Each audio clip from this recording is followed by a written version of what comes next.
Assalamualaikum warahmatullahi wabarakatuh. Salam sejahtera bagi kita semua. Om Swastiastu. Namo Buddhaya. Salam kebajikan. Terima kasih kepada Bapak, Ibu, serta teman-teman yang saat ini sedang melihat dan mendengarkan video presentasi saya. Perkenalkan, nama saya Irwan. Saya adalah mahasiswa semester 1 jurusan Psikologi Universitas Mercu Buana dengan NIM 461231100056. Video presentasi ini merupakan tugas mata kuliah Pendidikan Anti Korupsi dan Etik UMB dengan dosen yaitu Bapak Israhul Ben SEMM. Presentasi ini saya beri judul Jalan untuk Menjadi Pemimpin Profesional.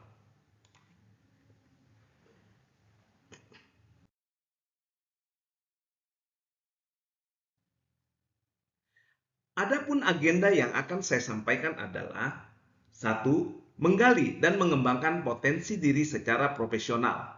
2. Berpikir positif dalam berkomunikasi. 3. Kepemimpinan yang berdisiplin waktu berhubungan dengan bagaimana mempengaruhi staf. 4. Mengenal kearifan lokal, memperkokoh karakter bangsa. Keempat topik tersebut akan menjadi satu kesatuan dalam sebuah tema jalan untuk menjadi pemimpin profesional.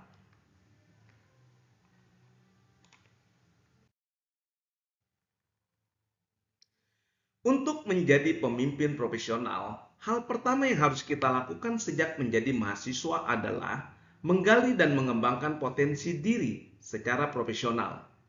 Ada 4 hal yang harus kita lakukan, yaitu: 1. Kenali diri sendiri. 2. Eksplorasi minat dan bakat. 3. Persiapkan diri secara maksimal. 4. Terus belajar dan berkembang. Untuk mengenali diri sendiri, mulailah dengan bertanya pada diri sendiri, siapa saya? Apa yang saya inginkan? Apa kekuatan dan minat saya? Misalnya, saya adalah seorang laki-laki berusia 20 tahun. Saya ingin menjadi psikolog organisasi untuk membantu organisasi dalam mengambil keputusan yang lebih baik tentang seleksi, pelatihan, pengembangan, motivasi, kepemimpinan, manajemen konflik, perubahan, dan upaya peningkatan kinerja organisasi. Kekuatan saya adalah semangat belajar yang tinggi. Minat saya adalah mengajarkan pengetahuan dan pengalaman yang saya miliki kepada orang lain. Kemudian, kita eksplorasi minat dan bakat dengan cara menggali potensi diri melalui berbagai aktivitas, organisasi, atau kursus yang mengasah minat dan bakat. Contohnya, minat kita adalah mengajar.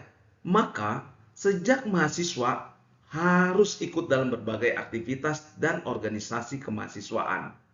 Di sana, kita dapat mulai belajar menyampaikan ide-ide berdasarkan pengetahuan dan pengalaman yang kita miliki. Untuk mengasah minat mengajar, mungkin dapat pula mengikuti kursus public speaking atau berbicara di depan umum.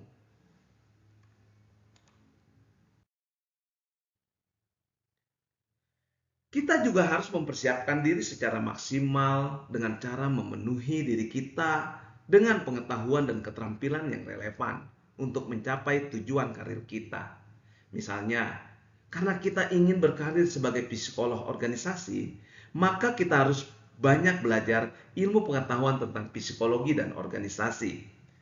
Kita harus belajar pengetahuan tentang bagaimana organisasi dalam mengambil keputusan yang lebih baik tentang seleksi, pelatihan, pengembangan, motivasi, kepemimpinan, manajemen konflik, perubahan, dan upaya peningkatan kinerja organisasi. Kita juga harus praktek atau magang di biro psikologi yang berpengalaman menangani hal-hal tersebut agar keterampilan kita pun semakin maksimal.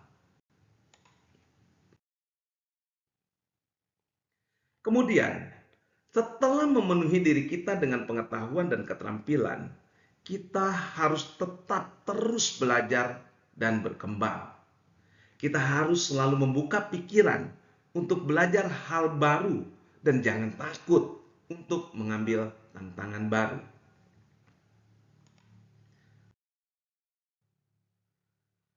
Setelah kita menggali dan mengembangkan potensi diri secara profesional dengan cara mengenali diri sendiri, mengeksplorasi minat dan bakat, mempersiapkan diri secara maksimal, dan terus belajar dan berkembang, maka untuk menjadi pemimpin profesional, kita juga harus melatih berpikir positif dalam berkomunikasi. Berkomunikasi dengan pikiran yang positif dapat memperkuat hubungan antar manusia dan memperluas peluang karir. Cara agar kita dapat melatih berpikir positif dalam berkomunikasi adalah: 1. Perhatikan bahasa tubuh. 2. Percayalah pada diri sendiri. 3. Berikan apresiasi. Perhatikan bahasa tubuh pada saat berkomunikasi. Sikap tubuh yang terbuka, senyuman, dan kontak mata dapat menciptakan suasana komunikasi yang positif.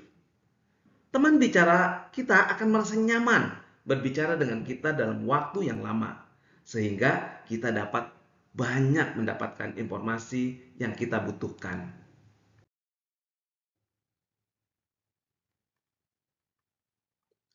Dalam berkomunikasi, kita harus percaya pada diri sendiri.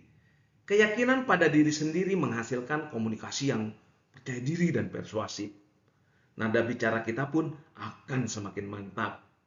Dengan demikian, kita dapat membuat teman bicara kita menjadi yakin dengan apa yang kita sampaikan. Dalam berkomunikasi, kita harus memberikan apresiasi kepada teman bicara kita. Dengan menghargai pendapat dan kontribusi orang lain, dapat membangun hubungan komunikasi yang harmonis. Teman bicara kita akan semakin semangat untuk memberikan pendapat apabila pendapatnya kita apresiasi. Dengan demikian, kita akan memperoleh banyak pendapat yang dapat kita gunakan dalam mengambil keputusan sebagai pemimpin profesional. Seorang pemimpin profesional harus berdisiplin waktu untuk memberikan pengaruh yang baik kepada stafnya. Untuk melatih berdisiplin waktu, ada 3 hal yang harus dilakukan, yaitu: 1. Prioritaskan tugas. 2. Menjadi contoh yang baik. 3. Komunikasi yang jelas. Sebagai pemimpin profesional, agar kita dapat berdisiplin waktu, maka kita harus membuat prioritas tugas. Tentukan tugas-tugas yang paling penting dan buat rencana yang jelas untuk menyelesaikan tepat waktu. Kita harus urutkan berdasar pekerjaan berdasarkan skala prioritas. Yang pertama yaitu yang penting dan mendesak, yaitu tugas-tugas yang penting dan harus diselesaikan segera. Kedua, kita harus mengerjakan tugas-tugas yang penting namun tidak mendesak, yaitu tugas-tugas penting namun batas waktunya dapat diselesaikan dalam waktu beberapa hari lagi. Sedangkan tugas-tugas dengan skala tidak penting namun mendesak dan skala tidak penting dan tidak mendesak dapat kita lakukan setelah semua tugas-tugas penting telah kita selesaikan dengan baik.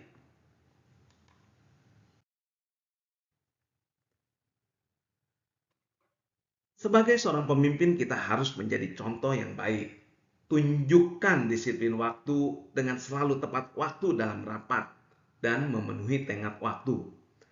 Apabila perlu, kita selalu hadir dalam rapat sebelum rapat dimulai, sehingga para staf pun akan mengikuti teladan yang kita berikan, dan rapat akan selalu dimulai tepat waktu. Mulailah rapat sesuai jadwal yang ditentukan, tanpa menunggu peserta lain yang terlambat. Apabila seorang pemimpin profesional selalu menyelesaikan tugas, memenuhi tenggat waktu, maka akan mempengaruhi terhadap perilaku semua staf yang ada dalam organisasi.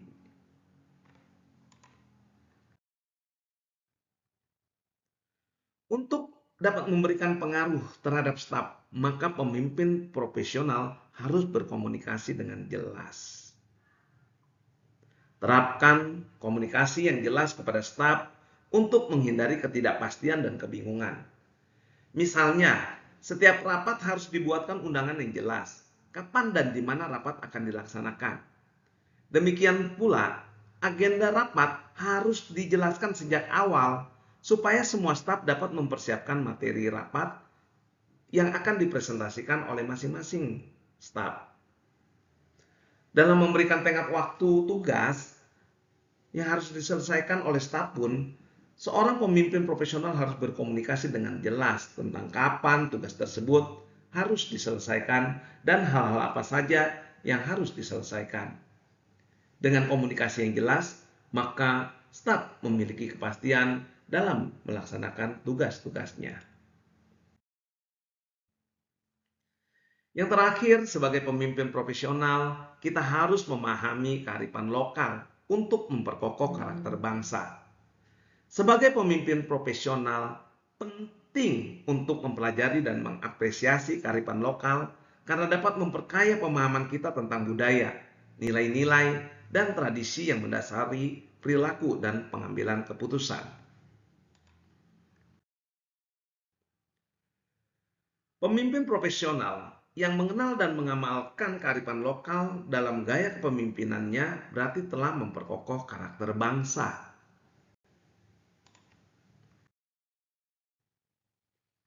Contoh kearifan lokal yang harus dipahami oleh pemimpin profesional diantaranya yaitu kesederhanaan, kerjasama, loyalitas, dan ritual. Pemimpin profesional harus menunjukkan sikap sederhana. Banyak budaya lokal menganut nilai-nilai sederhana, seperti hidup dengan cukup dan menghargai apa yang telah ada. Pemimpin profesional harus memberikan contoh hidup sederhana, misalnya dalam hal makanan dan pakaian. Akan lebih baik apabila pemimpin profesional lebih suka makanan tradisional Indonesia dibandingkan dengan makanan dari luar negeri dan berpakaian asli Indonesia, misalnya menggunakan batik dalam bekerja. Dengan demikian, pemimpin profesional telah berperan dalam memperkokoh karakter bangsa. Beberapa kearifan lokal menekankan pentingnya kerjasama dalam mencapai tujuan bersama. Budaya gotong royong harus dipahami dan diterapkan oleh pemimpin profesional dalam hal-hal yang baik. Pemimpin profesional harus memiliki super team, tidak perlu memiliki superman. Sesuai dengan filosofi Pancasila khususnya sila ketiga dan keempat, karakter bangsa Indonesia adalah mengutamakan persatuan dan musyawarah. Budaya lokal sering menghargai loyalitas kepada keluarga, komunitas, dan lembaga. Pemimpin profesional harus memahami dan menerapkan loyalitas kepada organisasi agar menjadi contoh bagi staf yang dipimpinnya. Apabila pemimpin dan staf memiliki loyalitas pada organisasi, maka organisasi akan menjadi kuat. Pemimpin profesional juga harus beradaptasi dengan ritual yang menjadi tradisi masyarakat setempat. Tradisi dan ritual lokal dapat mengajarkan disiplin, kebersamaan, dan penghormatan terhadap leluhur. Kesimpulannya adalah menjadi pemimpin profesional bukanlah hal yang mudah, tetapi dengan menggali dan mengembangkan potensi diri, berpikir positif dalam berkomunikasi, berdisiplin waktu, dan memahami kearifan lokal, kita dapat memperkuat karakter bangsa dan mencapai kesuksesan dalam karir. Demikian yang dapat saya sampaikan kali ini. Semoga bermanfaat. Terima kasih.